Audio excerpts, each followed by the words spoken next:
When does someone become a master? Is it the amount of time spent on a craft or the success you achieved with it?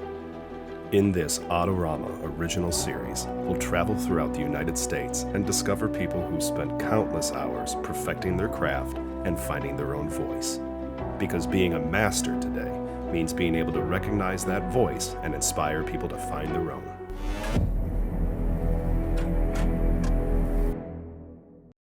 My style is clean, it's bold, it's graphic, and when I photograph my subjects, I try to portray them in a way that is strong and it's elegant.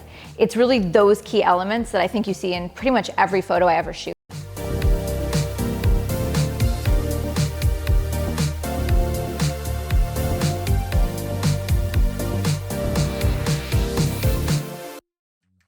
I'm Lindsay Adler, and I'm a portrait and fashion photographer based in New York City. I'd say most of my work kind of falls into two categories. So there's the work that is editorial. It's creative, it's colorful, it's experimental with lighting, and that stuff feeds the soul. But then I have a lot of my paid work, which tends to be more commercial. It's skincare. I photograph and direct for bigger companies, whether it's in the healthcare industry or maybe it's a brand that just wants to take a little bit of that coolness of fashion and infuse it into what their company does. I am one of those super lucky people that figured out what I wanted to do when I was a kid. So photography actually began for me as a way to spend time with the women in my family. So my mom did photography as a hobby, my grandma did photography as a hobby, my aunt did photography as a hobby. And so we would treat it as a way to spend time together, go on little photo scavenger hunts. And then, you know, when you're a kid, when you get positive reinforcement, it builds up your self-esteem. And so, you know, I'm 10, 11, 12, and everyone's telling me I'm an amazing photographer, and so then you believe it and you pursue it. So I knew I was going to be a photographer basically from 12 years old on. One of the magical things about photography is that you get to meet people that you would never have had the chance to meet before. And I have the honor to photograph incredible talents, and today is no exception. Today I'm photographing Miss America 2022 Emma Broyles. And in this shoot, it's wonderful because I'm supposed to take my style, but also the goals of Miss America and put them together in visuals. So one of the things I enjoy about my job is it's creative problem solving. Can I do something with a little bit of me, something that reaches a company's goals? Can I create images that are fresh and new? And that's what we're doing today. My goal for this shoot today is to create images that don't feel like traditional pageant photography, not as glam and as heavy lighting. Instead, I'd rather have them feel like a fashion shoot, and that's why they've hired me for this. And so I'm going to experiment with lighting and try different styling of wardrobe. And it's not the big over-the-top dresses that you often see, but instead something with a little bit more of a chic sensibility.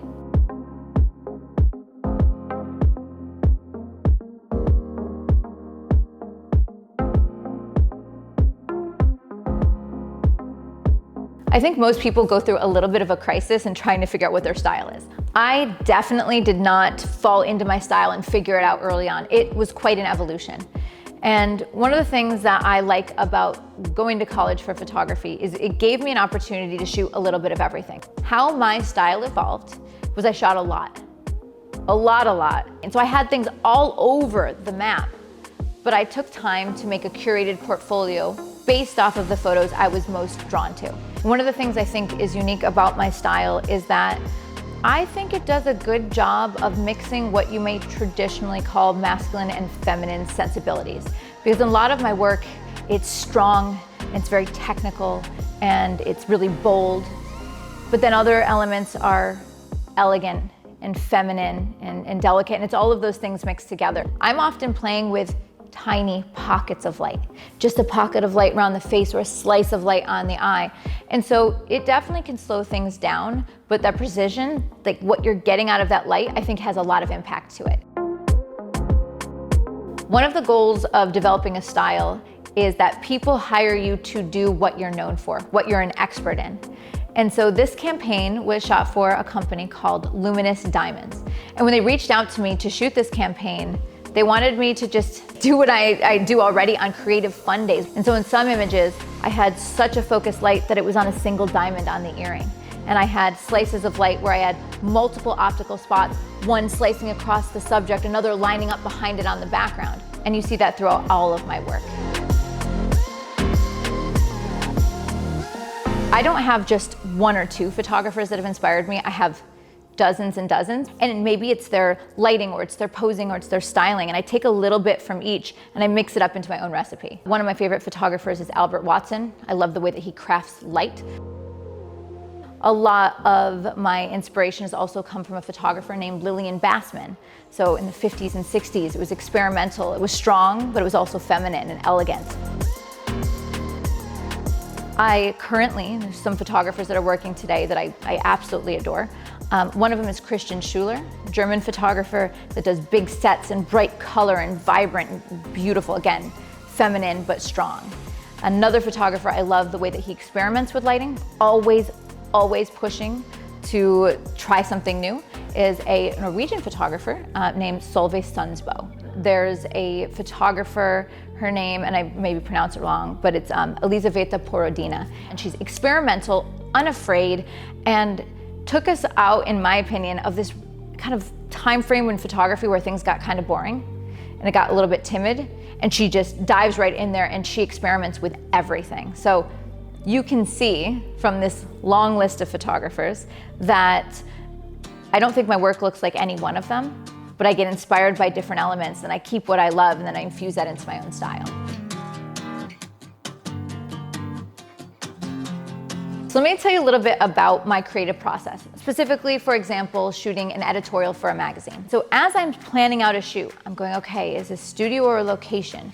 What season is it? What are some of the aesthetics of the magazine? Typically what we'll do is we'll have a meeting as a creative team and we'll throw ideas around. Are there any new trends that would be great to showcase in this editorial?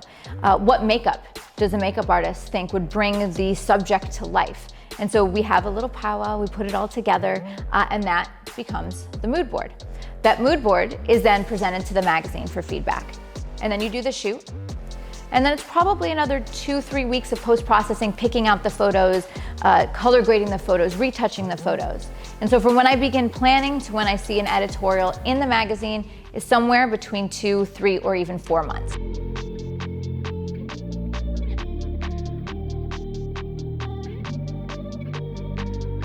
I am a Canon shooter and I've been forever, and right now my camera of choice is the Canon R5. This camera is fantastic, and it's not just because I'm a Canon team all the way, but it's actually because it makes me better at my job.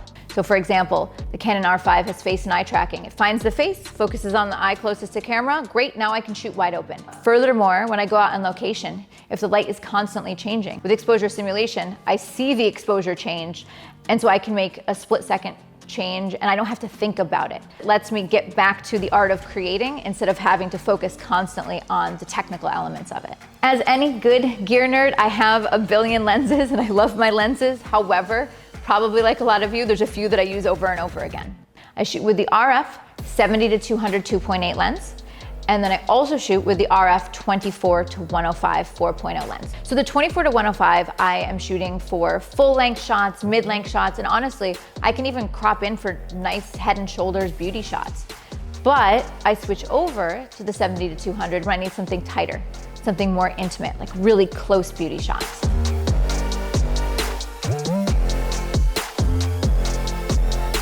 When I go outside, I actually switch my lenses up. I grab an RF 24-70 2.8 because it's the 2.8 lens, so I can have a narrower depth of field, but I still have the different focal lengths to work with. But if I know that maybe I'm going to a location with, I don't really want to see much of the background, or I want a narrower depth of field, then I grab the RF 50 and the RF 85. It's those two lenses. So that's typically what you'll see in my bag on location.